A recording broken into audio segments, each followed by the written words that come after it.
கிறிஸ்துவுக்குள் பிரியமானவர்களே, கிறிஸ்துவுக்குள் நண்பர்களே, சகோதரரே, சகோதரிகளே, நம்ம இன்னிலிருந்து ஒவ்வொரு நாளும் வேத வசனத்தை ஆரம்பிக்கிறதுக்கு முன்னாடி ஒரு குட்டி ஜெபம் பண்ணிட்டு ஸ்டார்ட் பண்ணலாம் அப்படிங்கிற ஒன்று ஆண்டவர் என் இருதயத்தில் கொடுத்தாரு. ஸோ ஆண்டவரே, இந்த நாளை காண செய்ததற்காக உமக்கு நன்றி ஐயா. இந்த புதிய நாளிலே புதிய கிருபையினால் எங்களை நிரப்பும் தேவா. உடைய வேத வசனங்களை நாங்கள் வாசிக்கும் போது வாசிக்கிற எனக்கும் கேட்கிறவர்களுக்கும் கர்த்தாவே, இந்த வேதத்தின் மகத்துவங்களையும் ரகசியங்களையும் நீர் அருளி செய்யும் ஆண்டவரே. நீர் சொல்லாம உம்மை பற்றி நாங்கள் தெரிந்து கொள்ள முடியாதையா. நீர் வெளிப்படுத்தாம உம்முடைய வேதத்தின் ரகசியங்களை புரிந்து கொள்ள எங்களால் முடியாதையா. எங்களோடு பேசும், நாள் முழுவதும் எங்களோடு எங்களை காத்துக்கொள்ளும் ஐயா. உடைய சட்டை நிழலில் எங்களை மூடி மறைத்து கொண்டு நீர் வழிநடத்தும், பாதுகாத்துக்கொள்ளும். இயேசுவின் நாமத்தில் ஜெபிக்கிறேன் பிதாவே, ஆமேன், ஆமேன். யாத்திராகமம் 33ஆம் அதிகாரம். கர்த்தர் மோசேயை நோக்கி, நீயும் எகிப்து தேசத்திலிருந்து நீ அழைத்து கொண்டு வந்த ஜனங்களும் இவ்விடத்தை விட்டு புறப்பட்ட உன் சந்ததிக்கு கொடுப்பேன் என்று நான் ஆபிரகாமுக்கும் ஈசாக்குக்கும் யாக்கோபுக்கும் ஆணையிட்டு கொடுத்த பாலும் தேனும் ஓடுகிற தேசத்துக்கு உங்கள் நான் ஒரு தூதனை உங்களுக்கு முன்பாக அனுப்பி கானானியனையும் எம்மோதியனையும் ஏத்தியனையும் பெரிசியனையும் ஏவியனையும் எபூசியனையும் துரத்தி விடுவேன். ஆனாலும் வழியிலே நான் உங்களை நிர்மூலம் பண்ணாதபடி நான் உங்கள் நடுவே சொல்ல மாட்டேன். நீங்கள் வணங்கா கழுத்துள்ள ஜனங்கள் என்றார். துக்கமான வார்த்தைகளை ஜனங்கள் கேட்டபோது ஒருவரும் தங்கள் ஆபரணங்களை போட்டுக்கொள்ளாமல் துக்கித்து கொண்டிருந்தார்கள். ஏனென்றால் நீங்கள் வணங்கா கழுத்துள்ள ஜனங்கள், நான் ஒரு நிமிஷத்தில் உங்கள் நடுவில் எழும்பி உங்களை நிர்மூலம் பண்ணுவேன். ஆகையால் நீங்கள் போட்டிருக்கிற உங்கள் ஆபரணங்களை கழற்றி போடுங்கள். அப்பொழுது நான் உங்களுக்கு செய்ய வேண்டியதை அறிவேன் என்று இஸ்ரவேல் புத்திரருக்கு சொல் என்று கர்த்தர் மோசேயோடே சொல்லியிருந்தார். ஆகையால் இஸ்ரவேல் புத்திரர் ஒரே மலை அருகே தங்கள் ஆபரணங்களை கழற்றி போட்டார்கள். மோசே கூடாரத்தை பெயர்த்து அதை பாளையத்துக்கு புறம்பே தூரத்திலே போட்டு அதற்கு ஆசரிப்பு கூடாரம் என்று பெயரிட்டான். கர்த்தரை தேடும் யாவரும் பாளையத்துக்கு புறம்பான ஆசரிப்பு கூடாரத்துக்கு போவார்கள். மோசே கூடாரத்துக்கு போகும்போது ஜனங்கள் எல்லாரும் எழுந்திருந்து தங்கள் தங்கள் கூடார வாசலில் நின்று கொண்டு அவன் கூடாரத்துக்குள் பிரவேசிக்கும் மட்டும் அவன் பின்னே பார்த்து கொண்டிருந்தார்கள். மோசே கூடாரத்துக்குள் பிரவேசிக்கையில் மேகஸ்தம்பம் இறங்கி கூடார வாசலில் நின்றது. கர்த்தர் மோசேயோடே பேசினார். ஜனங்கள் எல்லாரும் மேகஸ்தம்பம் கூடார வாசலில் நிற்க கண்டார்கள். ஜனங்கள் எல்லாரும் எழுந்திருந்து தங்கள் தங்கள் கூடார வாசலில் பணிந்து கொண்டார்கள். ஒருவன் தன் சிநேகிதனோடே பேசுவது போல கர்த்தர் மோசேயோடே முகமுகமாய் பேசினார். பின்பு அவன் பாளையத்துக்கு திரும்பினான். நூனின் குமாரனாகிய யோசுவா என்னும் அவனுடைய பணிவிடைக்காரனாகிய வாலிபன் ஆசரிப்பு கூடாரத்தை விட்டு பிரியாதிருந்தான். மோசே கர்த்தரை நோக்கி, தேவரீர் இந்த ஜனங்களை அழைத்து கொண்டு போ என்று சொன்னீர். ஆகிலும் என்னோட கூட இன்னாரை அனுப்புவேன் என்பதை எனக்கு நீர் அறிவிக்கவில்லை. என்றாலும் உன்னை பேர் சொல்லி அழைத்து அறிந்திருக்கிறேன் என்றும் என் கண்களில் உனக்கு கிருபை கிடைத்தது என்றும் தேவரீர் சொன்னதுண்டே. உம்முடைய கண்களில் இப்பொழுது எனக்கு கிருபை கிடைத்ததானால் நான் உம்மை அறிவதற்கும் உம்முடைய கண்களில் எனக்கு கிருபை கிடைப்பதற்கும் உம்முடைய வழியை எனக்கு அறிவியும். இந்த ஜாதி உம்முடைய ஜனம் என்று நினைத்தருளும் என்றான். அதற்கு அவர், என் சமூகம் உனக்கு முன்பாகச் செல்லும், நான் உனக்கு இளைப்பாறுதல் தருவேன் என்றார். அப்பொழுது அவன் அவரை நோக்கி, உம்முடைய சமூகம் என்னோட கூட செல்லாமற் போனால் எங்களை இவ்விடத்திலிருந்து கொண்டு போகாதிரும். எனக்கும் உமது ஜனங்களுக்கும் உம்முடைய கண்களிலே கிருபை கிடைத்தது என்பது இதனால் அறியப்படும். நீர் எங்களோட வருவதினால் அல்லவா.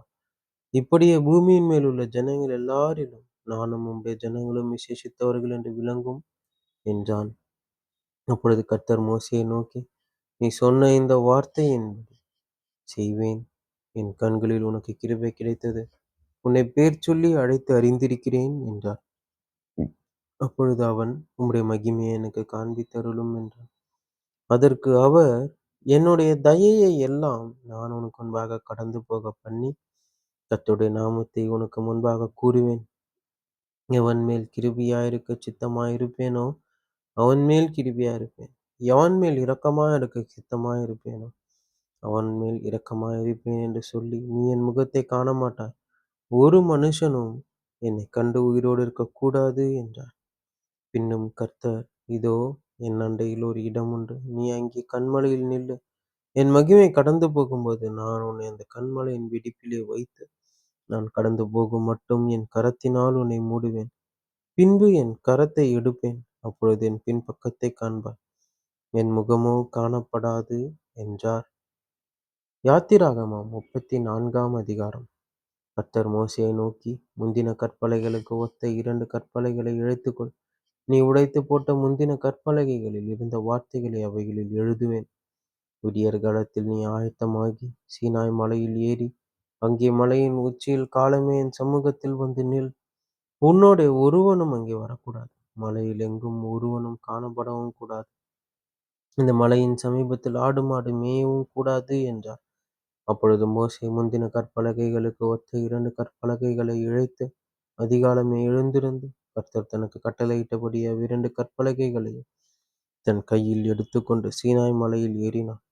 கர்த்தர் ஒரு மேகத்தில் இறங்கி அங்கே அவன் அருகே நின்று கர்த்தருடைய நாமத்தை கூறினார். கர்த்தர் அவனுக்கு முன்பாக கடந்து போகிறபோது அவர், கர்த்தர், கர்த்தர், இரக்கமும் கிருபையும் நீடிய சாந்தமும் மகா தயையும் சத்தியமும் உள்ள தேவன், 1000 தலைமுறைகளுக்கு இரக்கத்தை காக்கிறவர், அக்கிரமத்தையும் மீறுதலையும் பாவத்தையும் மன்னிக்கிறவர், குற்றவாளியை குற்றமற்றவனாக விடாமல் பிதாக்கள் செய்த அக்கிரமத்தை பிள்ளைகளிடத்திலும் பிள்ளைகளுடைய பிள்ளைகளிடத்திலும் 3ஆம் 4ஆம் தலைமுறை மட்டும் விசாரிக்கிறவர் என்று கூறினார். மோசே தீவிரமாக தரைமட்டம் குனிந்து பணிந்து கொண்டு, ஆண்டவரே, உம்முடைய கண்களில் எனக்கு தயை கிடைத்ததானால் எங்கள் நடுவில் ஆண்டவர் எழுந்தருள வேண்டும். இந்த ஜனங்கள் வணங்கா கழுத்துள்ளவர்கள். நீரோ எங்கள் அக்கிரமத்தையும் எங்கள் பாவத்தையும் மன்னித்து எங்களை உமக்கு சுதந்திரமாக ஏற்றுக்கொள்ளும் என்றான். அதற்கு அவர், இதோ நான் ஒரு உடன்படிக்கை பண்ணுகிறேன். பூமி எங்கும் எந்த ஜாதிகளிடத்திலும் செய்யப்படாத அதிசயங்களை உன் ஜனங்கள் எல்லாருக்கும் முன்பாகவும் செய்வேன். உன்னோடே கூட இருக்கிற ஜனங்கள் எல்லாரும் கர்த்தருடைய செய்கையை காண்பார்கள். உன்னோடே கூட இருந்து நான் செய்யும் காரியம் பயங்கரமாயிருக்கும். இன்று நான் உனக்கு கட்டளையிடுகிறதை கைக்கொள். எமோரியனையும் கானானியனையும் ஏத்தியனையும் பெரிசியனையும் ஏவியனையும் எபூசியனையும் உனக்கு முன்பாக துரத்தி விடுகிறேன். நீ போய் சேருகிற தேசத்தின் குடிகளோடு உடன்படிக்கை பண்ணாதபடிக்கு எச்சரிக்கையார். பண்ணினால் அது உன் நடுவில் கண்ணியாயிருக்கும். அவர்களுக்கு பலிபீடங்களை இடித்து அவர்கள் சிலைகளை தகர்த்து அவர்கள் தோப்புகளை வெட்டி போடுங்கள். கர்த்தருடைய நாமம் எரிச்சல் உள்ளவர் என்பது அவர் எரிச்சலுள்ள தேவனே. ஆகையால் அந்நிய தேவனை நீ பணிந்து கொள்ள வேண்டாம். அந்த தேசத்தின் குடிகளோடு உடன்படிக்கை பண்ணுவாயானால் அவர்கள் தங்கள் தேவர்களை சோர மார்க்கமாய் பின்பற்றி தங்களுடைய தேவர்களுக்கு பலியிடுவார்கள். தே ஒருவன் உன்னை அழைக்கையில் நீ போய் அவன் பலியிட்டதிலே புசிப்பாய். அவர்கள் குமாரத்திகளில் உன் குமாரருக்கு பெண்களை கொள்ளுவாய். அவர்கள் குமாரத்திகள் தங்கள் தேவர்களை சோரமார்க்கமாய் பின்பற்றுவதும் அல்லாமல் உன் குமாரரையும் தங்கள் தேவர்களை சோரமார்க்கமாய் பின்பற்றும்படி செய்வார்கள். வார்ப்பிக்கப்பட்ட தெய்வங்களை உங்களுக்கு உண்டாக்க வேண்டாம். புளிப்பில்லா அப்ப பண்டிகையை நீங்கள் கைக்கொண்டு நான் உங்களுக்கு கட்டளையிட்டபடியே ஆபீப் மாதத்தில் குறித்த காலத்தில் 7 நாள் புளிப்பில்லா அப்பம் புசிக்க கடவீர்கள். ஆபீப் மாதத்திலே எகிப்திலிருந்து புறப்பட்டாயே. கர்ப்பந்தரித்து பிறக்கிற யாவும் உன் ஆடு மாடுகளின் தலையீற்றான ஆண்கள் யாவும் என்னுடையவைகள். கழுதையின் தலையீற்றை ஒரு ஆட்டுக்குட்டியால் மீட்டுக் கொள்ளுவாயாக. அதை மீட்டுக் கொள்ளாதிருந்தால் அதன் கழுத்தை முறித்து போடு. உன் பிள்ளைகளில் முதல் பேரானவைகளை எல்லாம் மீட்டுக் கொள்ள வேண்டும். வெறுங்கையோடே என் சந்நிதியில் ஒருவனும் வரக்கூடாது. 6 நாள் வேலை செய்து 7ஆம் நாளிலே ஓய்ந்திருப்பாயாக. விதைப்பு காலத்திலும் அறுப்பு காலத்திலும் ஓய்ந்திருப்பாயாக. கோதுமை அறுப்பின் முதற் பலனை செலுத்தும் 7 வாரங்களின் பண்டிகையையும் வருஷ முடிவிலே சேர்ப்பு கால பண்டிகையையும் ஆசரிப்பாயாக. வருஷத்தில் 3 தரம் உங்கள் ஆண்மக்கள் எல்லாரும் இஸ்ரவேலின் தேவனாகிய கர்த்தராகிய ஆண்டவரின் சந்நிதியில் வரக்கடவர்கள். நான் புறஜாதிகளை உங்கள் முன்னின்று துரத்திவிட்டு உங்கள் எல்லைகளை விஸ்தாரமாக்குவேன். வருஷத்தில் 3 தரம் உங்கள் தேவனாகிய கர்த்தருடைய சந்நிதிக்கு முன்பாக காணப்பட போயிருக்கும் போது ஒருவரும் உங்கள் தேசத்தை இச்சிப்பதில்லை. எனக்கு இடும் பலியின் இரத்தத்தை புளித்த மாவுடன் செலுத்த வேண்டாம். பஸ்கா பண்டிகையின் பலியை விடியார் காலம் வரைக்கும் வைக்கவும் வேண்டாம். உங்கள் நிலத்தில் முதல் விளைந்த முதற் பலனை உங்கள் தேவனாகிய கர்த்தரின் ஆலயத்துக்கு கொண்டு வாருங்கள். வெள்ளாட்டுக்குட்டியை அதன் தாயின் பாலிலே சமைக்க வேண்டாம் என்றார். பின்னும் கர்த்தர் மோசேயை நோக்கி, இந்த வார்த்தைகளை நீ எழுது. இந்த வார்த்தைகளின்படியே உன்னோடும் இஸ்ரவேலோடும் உடன்படிக்கை பண்ணினேன் என்றார். அங்கே அவன் அப்பம் புசியாமலும் தண்ணீர் குடியாமலும் இரவும் பகலும் 40 நாள் கர்த்தரோடே இருந்தான். அவன் 10 கற்பனைகள் ஆகிய உடன்படிக்கைகளின் வார்த்தைகளை பலகைகளில் எழுதினான். மோசே சாட்சி பலகைகள் 2ஐயும் தன் கையில் எடுத்துக்கொண்டு சீனாய் மலையிலிருந்து இறங்குகிற போது தன்னோடே அவர் பேசினதினாலே தன் முகம் பிரகாசித்திருப்பதை அவன் அறியாதிருந்தான். ஆரோனும் இஸ்ரவேல் புத்திரர் எல்லாரும் மோசேயை பார்க்கும்போது அவன் முகம் பிரகாசித்திருப்பதைக் கண்டு அவன் சமீபத்தில் சேர பயந்தார்கள். மோசே அவர்களை அழைத்தான். அப்பொழுது ஆரோனும் சபையில் உள்ள பிரபுக்கள் யாவரும் அவனிடத்திற்கு திரும்பி வந்தார்கள். மோசே அவர்களோடே பேசினான். பின்பு இஸ்ரவேல் புத்திரர் எல்லாரும் அவனிடத்தில் சேர்ந்தார்கள். அப்பொழுது அவன் சீனாய் மலையில் கர்த்தர் தன்னோடே பேசினவைகள் எல்லாம் அவர்களுக்கு கற்பித்தான். மோசே அவர்களோடே பேசி முடியும் அளவும் தன் முகத்தின் மேல் முக்காடு போட்டிருந்தான்.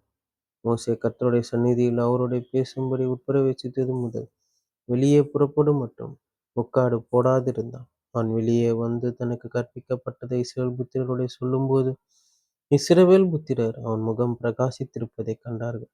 மோசே அவரோடே பேசும்படிக்கு உள்ளே பிரவேசிக்கும் வரைக்கும் முக்காட்டை திரும்ப தன் முகத்தின் மேல் போட்டுக்கொள்வான் என்பதே. ஆமேன், ஆமேன்.